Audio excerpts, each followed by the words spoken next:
4 all-new multiplayer maps set in Asian cities, 5 weapons all new to Battlefield 4, 2 new gadgets including the Ballistic Shield and the Raw R unmanned ground vehicle, 10 new assignments with unlocks for each. These are all the things that Battlefield 4 Dragon's Teeth are promising us, and I wanted to give you a first look at it. How you going, guys? It is Cracker Fruity. I am back playing some more Battlefield 4. This is of course Dragon's Teeth. I've only just downloaded this, trying it out for the first time, so gonna see how it goes. But I've been playing a little bit more Battlefield 4 lately, if you're not aware, I had a very long break from this game. Popped back in a couple of times to get disappointed and angry and upset, but just recently I've loaded it back up. I downloaded all the horrendous updates that I had missed out on by not patching it constantly. Anyway, I'm all caught up now. Jumped in it, actually found that it's had a lot of improvements. I know the netcode seems to be a lot better. I've changed some of the options in there. And it's running a hell of a lot smoother now. The hit registration seems to be better, and it's not perfect by any stretch of the imagination, but it certainly seems good enough at this point to look past all that and actually enjoy the game, which is really all I wanted in the beginning anyway. But anyway, we are there, so if you're like me and you've been leaving Battlefield 4 alone mainly because of the issues it had on launch, then I do recommend you jump back in it and give it another go, because it certainly feels a lot better. And yeah, maybe Dragon's Teeth is the very thing that'll get you back playing Battlefield 4. Now, as I said, I have only just downloaded the Dragon's Teeth DLC. This is actually the very first game I have played on any of the maps. This particular map is called Lumpini Gardens. I think I've pronounced that correctly anyway. And it's not an overly good game, but I recorded it and I really just wanted to get a video up so that you guys can have a look at the general map layout and hopefully get a feel for what it's like. I'll most likely upload a video of each of the maps in this DLC, but I'm going to start off with this one and just give you my early thoughts. And obviously, again, when I say early thoughts, this is my actual first game, so don't expect anything amazing, but hopefully you get a feel for what the map itself is actually like. Now, I instinctively jumped on a 64-man server. It's probably a habit I picked up coming across because I started on the PlayStation 3. So, of course, the one thing that PC had over PlayStation 3, more than anything else, with those big 64-man servers. And I must admit, I'm not entirely sure that that's going to be the best option for this particular map. What you'll see as I run around is it's actually fairly small. Everything is clustered quite close together. And because there's so many people on here, 32 per side, you really do end up with quite a clusterfuck as you run around. You just kind of have to try and bunch up and hope for the best. But honestly, there's this a bit coming up later on. That we're sort of stuck in the middle of the map, and there's a whole bunch of us, and we just can't get anywhere. We get slaughtered. Because there's so much going on in this map, there's different levels, and there's so many windows and holes and things to shoot out of. Sniping is going to be a big thing on this map. I know a number of times, as I was trying to sort of just run around the map to get an idea of what it looks like, there was a lot of people sitting back and either shooting shooting at range at you, basically, and also obviously a lot of snipers as well.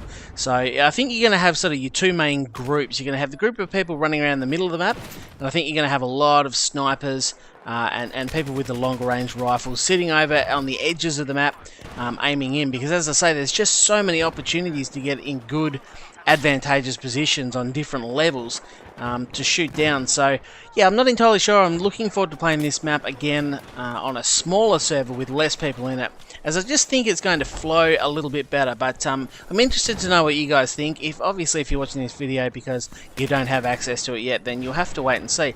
But if you do have access, please do tell me what you think. Do you think it's, do you agree that 64 is a hell of a lot of people on this server?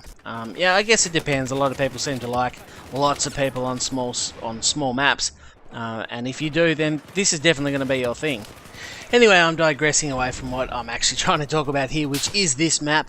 And this is the section I was talking about before, where it's, there's so many of us standing in the middle, and yet the vast majority of us just get slaughtered time and time again. So yeah, I guess my overall opinion on the map, it certainly looks good. It's up to the standards I guess you would expect from Battlefield 4.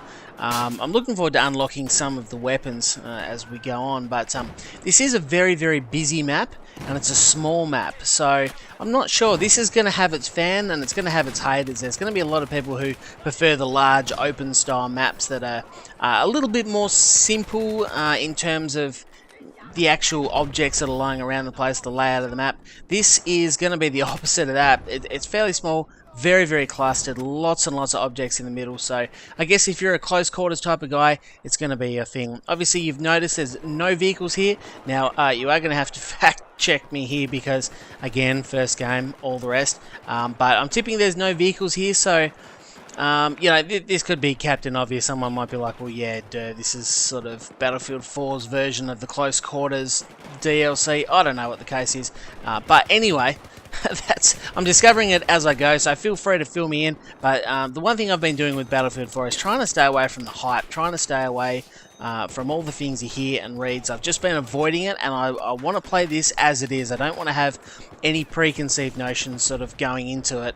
And that's what I've done. So yeah, okay, it might mean I'm a little bit behind the times, but overall I think I do enjoy this map. And as for a guy who does prefer infantry, and someone that I actually quite enjoy it when there's not that many vehicles around, or I enjoy a lot of the maps where there's very few vehicles. The odd tank in here and there can add to it, but beyond that, it's not necessarily what I enjoy all the time. So something like this is going to suit me. I'm looking forward to trying all the other maps out, and of course looking forward to hearing your thoughts. As I said before, do leave me in the comment section below.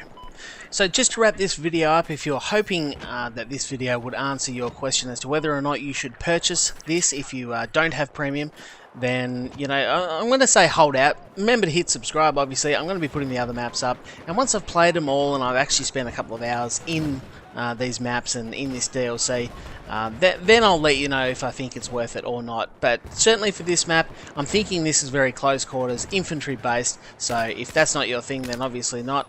But if you've got premium and you haven't played Battlefield 4 for a while and you haven't downloaded this, then at this stage I'm saying that yeah, it's probably worth your time to download and just try this map out at least. But anyway, I'm not going to say too much until I've tried everything else out.